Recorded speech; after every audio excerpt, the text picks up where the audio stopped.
சொல்லு மச்சான், எப்படி இருக்க? நான் எப்படி இருந்தா உனக்குடா மயிரே. ப்ரோ அனிஷாவோட காண்டாக்ட் இருக்கா உங்கள்கிட்ட? ஹலோ, நீங்க யாரு?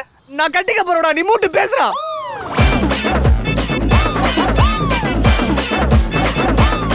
டவுட் வேற, பொசசிவ்னஸ் வேற. நீ பொசசிவா இருக்கிறது டைரக்டா கேட்க கூடாது, உன் ஆக்டிவிட்டி மூலமா சொல்லணும். அப்பதான் கியூட்டா இருக்கும்ல. மனுஷா மனுஷா இதெல்லாம் எனக்கு என்னன்னே தெரியாது மனுஷா. இதெல்லாம் தயவு செஞ்சு என்ன எதிர்பார்த்துறாத. எனக்கு டைரக்டா கேட்டாலும் ஒண்ணும் புரியாது மனுஷா. ப்ளீஸ் மனுஷா.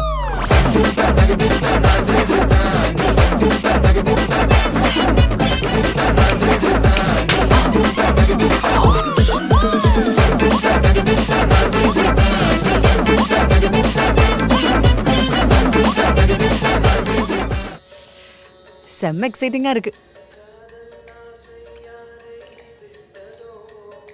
உனக்கு இல்லையா அப்படி? எனக்கும் தாங்க வெரி எக்ஸைட்டட்.